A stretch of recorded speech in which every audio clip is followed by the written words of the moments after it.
everyone. Welcome to our Couch Potato Grid Wednesday, or the Dreamer's Edge podcast for those of you who downloaded from iTunes. I'm Dimitri, a columnist and webmaster of thedreamersedge.com. I'm Kazim, an English editor with the Lex Digital Studios. I'm Bill, I'm a computer editor. And No, I'm not. I'm a computer engineer. Alrighty then, so today we're going to look at the Wednesday television grid. Alright. Yeah. So, here we are, Wednesdays. ABC, a lineup of all new shows. Here's the thing, Kazim and I have already read up what those shows are about. Theo hasn't. And every time there's a new show, we're going to ask Theo to guess what the show is just by the title. So at 8 o'clock we have Hank. And Pio, can you give us your take on Hank? I'm guessing a spin-off of Chuck. That's Wrong network. It just spun really far off. Yeah,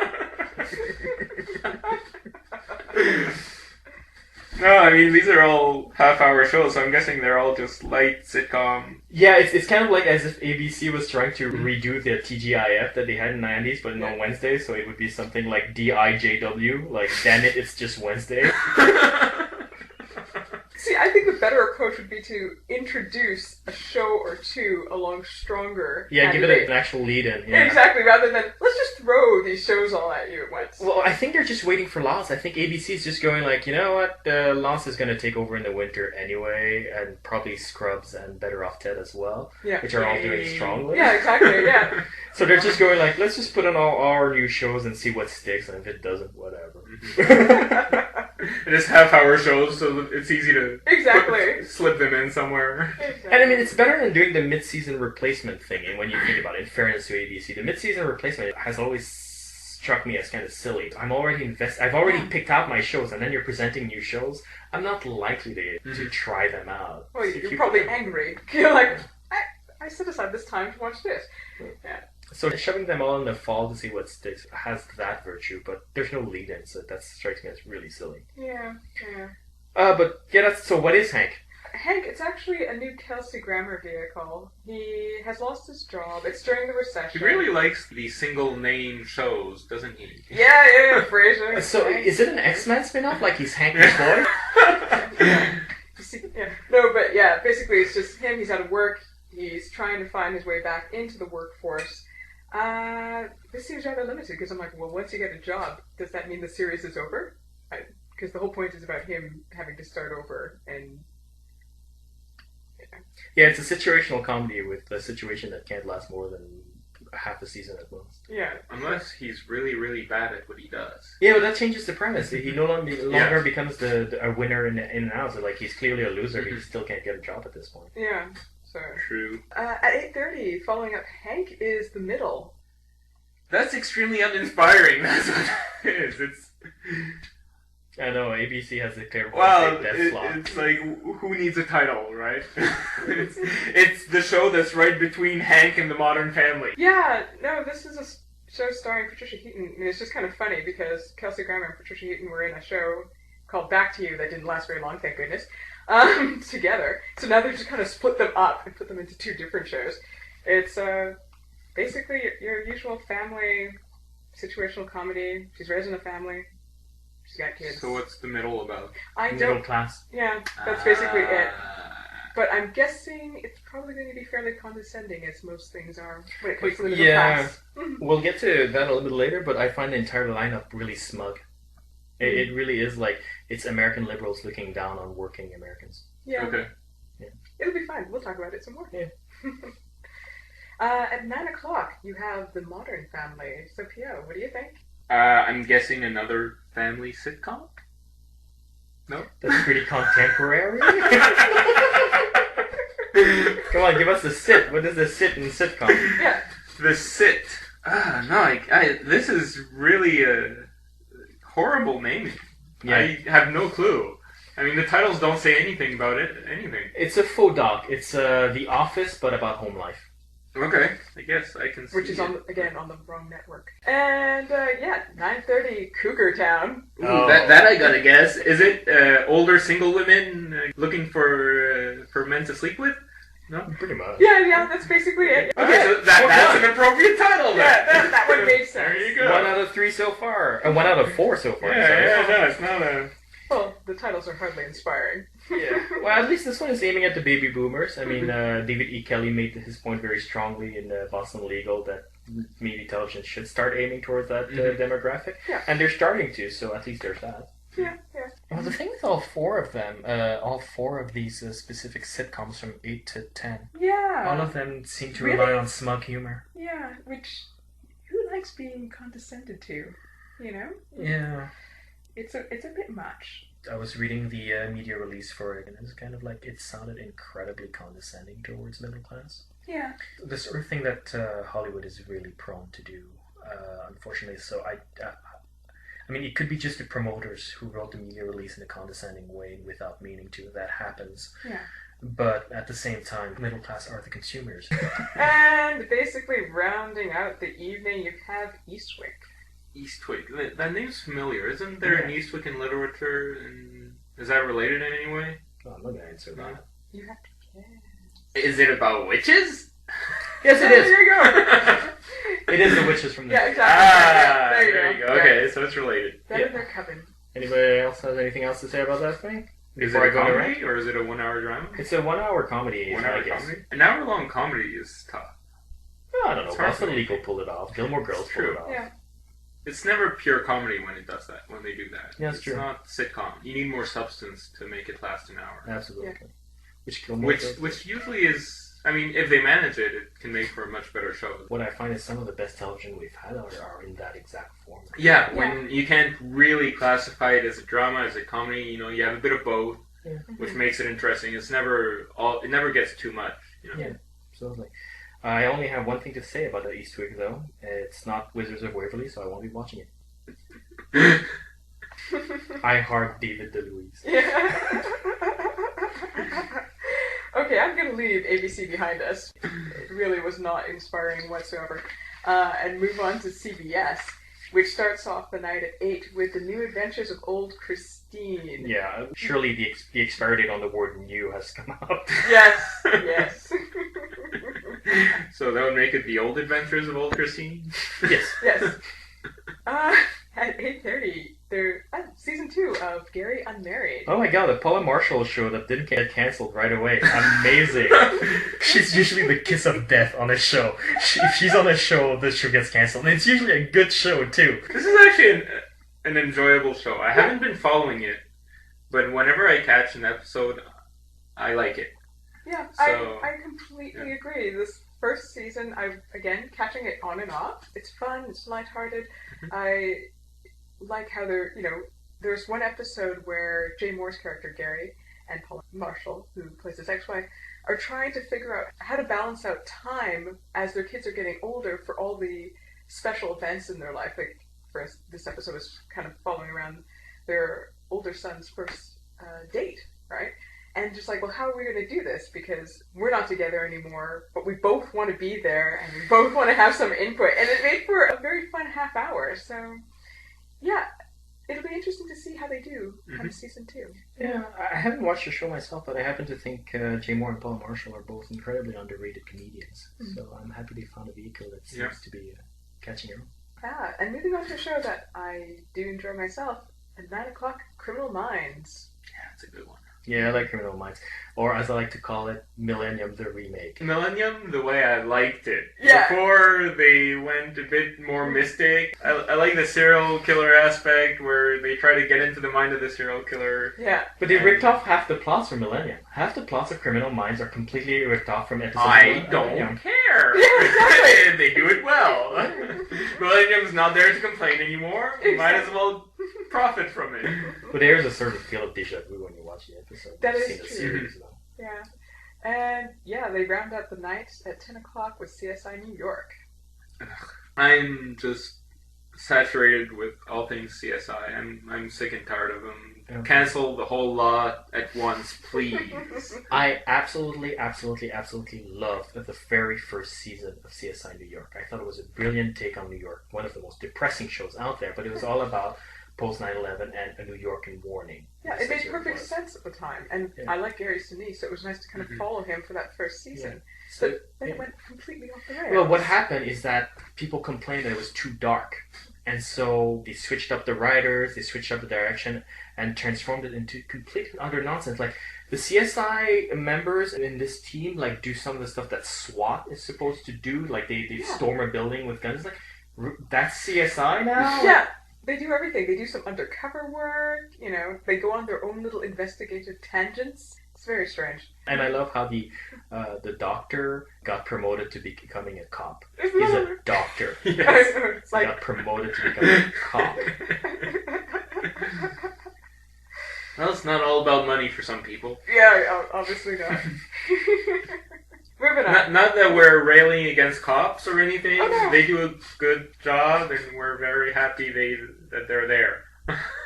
Oh yeah, no, that's a good point. That's true. It might come off as like, oh, just a cop. It's not that. It's just, come on, especially in the United States. If you've done all the studies to get all the way to medicine and you're still in law enforcement, the chances of you going like, oh, I'd rather do this other branch of law enforcement and just throw away all my studies. Yeah, chances are you went through all that for a reason. You know, exactly. If you had wanted to be a cop, you would have been a cop. Exactly. You wouldn't have gone through, 5, 8, 10 years of medical school, you know? Yeah.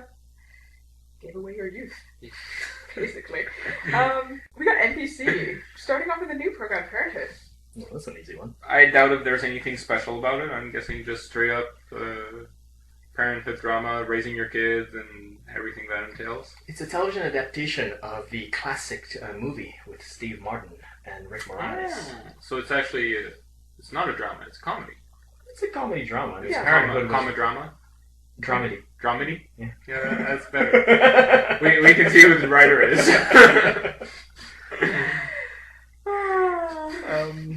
Which is one of my favorite movies of all time, Parenthood. Really? Yeah. It's a movie I can watch at any point, any time, and still have an emotional reaction to. Does that mean you have high hopes for Parenthood? So much of it was the actors, and so much of it were the amazing writers on Parenthood, and it's the sort of thing that I don't know if you can sustain in the series. I also feel strongly that Parenthood said everything you pretty much had to say about Parenthood without getting into tedious details. Doing a show about it might fall into that trap. It's a good point, actually. Something just caught my attention here. It's possible that we just spent the last minute and a half talking about the wrong show. They're going to push Parenthood to the winter to allow Maura Tierney, always an interesting actress, I find, to deal with the medical situation. So, best of luck to her. Yeah. And, sorry about that, folks. Actually, they're going to be replacing it with Mercy, which is a medical drama about nurses. Does anyone else have anything to say? We're good? Alrighty. I'm moving on then. So, at 9 o'clock, we have Law & Order Special Victims Unit. Always a solid show. Yeah, love that show. Yeah. Crime shows in general are starting to annoy me. Nothing against any specific show. Yeah. Law and Order SVU is a fine show in itself, but I've just seen too much crime drama. Yeah. But this one has rape in it in every episode. Ouch. Hey, sometimes it's kid rape. Yeah. Often. Yeah. It's kid rape. Yeah. Having said that, I think it's a really well-written crime drama. It's one of the better-written ones, is a thing. And it's consistently strong. You know, consistently good writing, consistently good acting. So you can't really find too much fault with it, really. I'm interested what's going to happen this year because a lot of the staff is going to change. The CSI in there was killed. Yeah, O'Halloran. Michaela McManus, who played the new DA, got replaced last season, not even mid-season, mid-episode. She started with one scene and then got really awkwardly replaced in the rest of the episode. Don't know what happened there. Yeah, I wondered about that because when you first get introduced to her, she's got a specific way of going about things. So I'm confused because I'm like, well, does that mean are they doing this so that way they can bring back, say, someone like Cabot? Yeah, which they did. Yeah, because her story wasn't technically finished really because she went away for a while. She had to go into witness protection. And then she showed up in Law and Order Trial by Jury, is it? Or no, Conviction. She showed up in Conviction. How many Law and Orders are there? You mean Criminal Intent? No, Conviction. There's a Conviction? No, it got cancelled. Good Lord. There's like 6 Law and Oh, Order. right. There's Law and Order UK and Paris, so that's 8. Law and Order Paris? Surely the French can come up with their own series. No, you haven't seen French television. No, they can't. Yeah. Yeah. And we don't really have to pay much attention. 10 o'clock, Daily Night Show. Moving on, Fox starts the night off strong, 8 o'clock with So You Think You Can Dance. So the results show, I guess? Yeah, Yeah. it's a result show.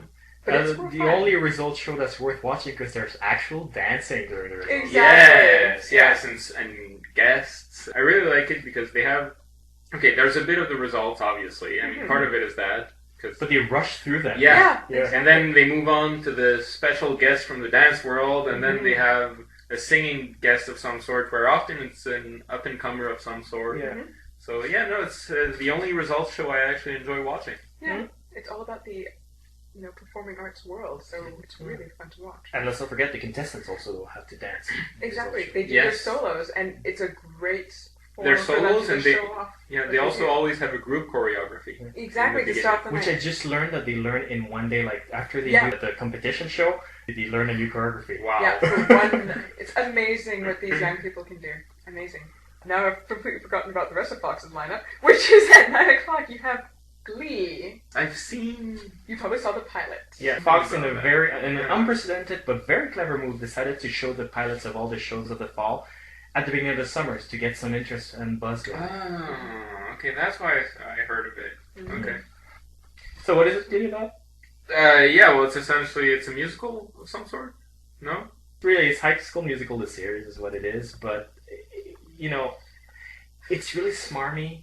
I hate the characters, like from the pilot, like nothing in it grabbed me because the characters are just so selfish. And it's okay if you make selfish characters that the show knows they're selfish, and they do that sometimes with some of the characters, but there's one character in particular, like the hero of the piece is a teacher trying to get the Glee Club going.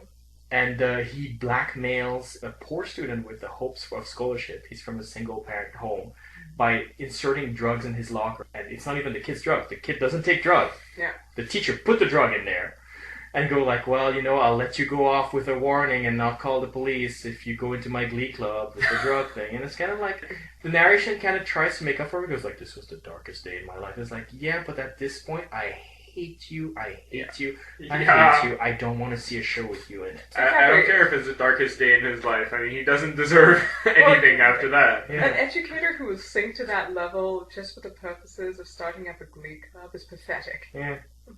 And then there's another teacher who's in love with him and who wants to break up his marriage, and you're supposed to root for that couple again because the wife is unpleasant. And it's kind of like, oh no, none of this works. Yeah, the only person who seemed somewhat alright is the jock. Yeah, the guy who gets blackmailed. Exactly, yeah, exactly. The poor guy, right? He's actually a nice fellow, unlike the people who are part of the Glee Club who supposedly are supposed to be the marginalized, whatever, masses that you're supposed to associate with. And like, no, I'm associating with the popular jock guy.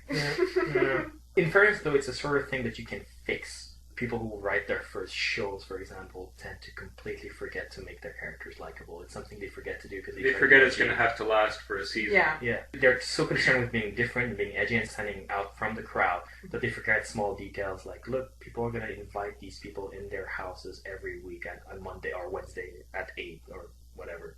It's at 9. At 9. Wednesday at 9. Really, this totally destroys your argument. Yeah. So it's a common problem with writers of television when they throw in a pilot, and it's the sort of thing that the networks are very conscious about and hammer out pretty quickly. And it is this sort of thing. Like if in the second episode the characters are changed ever so much, people will forgive it. Yeah. It'll just be inconsistent. Well, but how do you recover from a teacher blackmailing a kid with drugs? You gloss over it, you ignore it. Yeah. You're retooling, you're just starting almost fresh. I guess if people really. haven't seen the pilot, Well, they it's like can accept it. I mean, that's part of the reason of airing it during the summer is that some people will see it, some people won't. A lot of people will be coming to it fresh come fall. Although presumably they'll re-air the pilot. I would Yeah. assume so, although who knows. Mm. Alright, and wrapping up Wednesday nights, we've got the CW at 8 o'clock with America's Next Top Model. Season 13? People like Tyra. No, people do not like Tara. But anyway, basically they follow up America's Next Top Model at 9 with The Beautiful Life. Ooh, The Beautiful Life, which, well, I'm guessing is going to be bad. Because it's on CW. I get a retro vibe from it, a sort of looking back on with narration, Looking back on what? like on childhood, let's say. Okay, well, actually, what it is It's about models. yes, about young models. Not to be confused with Life is Beautiful, about a father raising his child in a concentration camp during the Holocaust. I tried to hold it in. But yeah, The Beautiful Life about young models coming to the city, trying to establish themselves, realizing how competitive it is, and that sometimes people will do very nasty things to get ahead. Well, good programming choice, putting it after America's Next Top Model. I think so, yeah. Yeah. Although, that doesn't always work. It's kind of like Canadian Idol was a lead-in to a show called Instant Star. Oh yeah. And the show didn't It really... was just too much. Yeah, like the Yeah. show really didn't find its feet until it got moved away from it. Mm-hmm. Was it 2 reality shows, or the second one was something else? It was a drama It's a about an drama. American Drama, Idol okay. winner kind of thing. Yeah. Oh, really? Yeah. Okay. Yeah. Yeah, I guess people can get sick and tired of the same thing. Although, in fairness, America's Next Top Model, is there voting involved in that? No.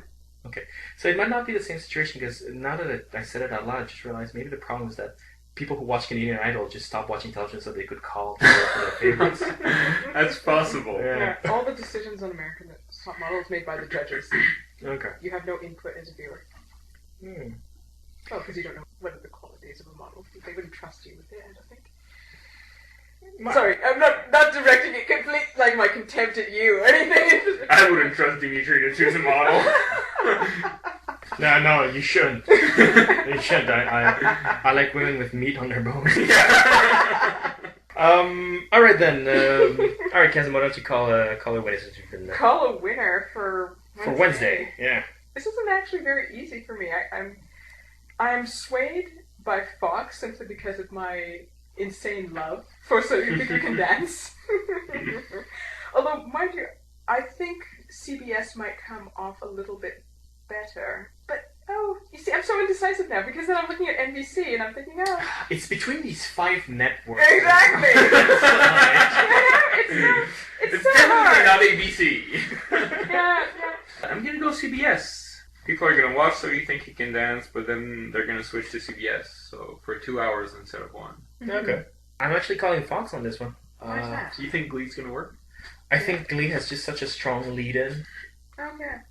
And if they end But- up retooling those characters.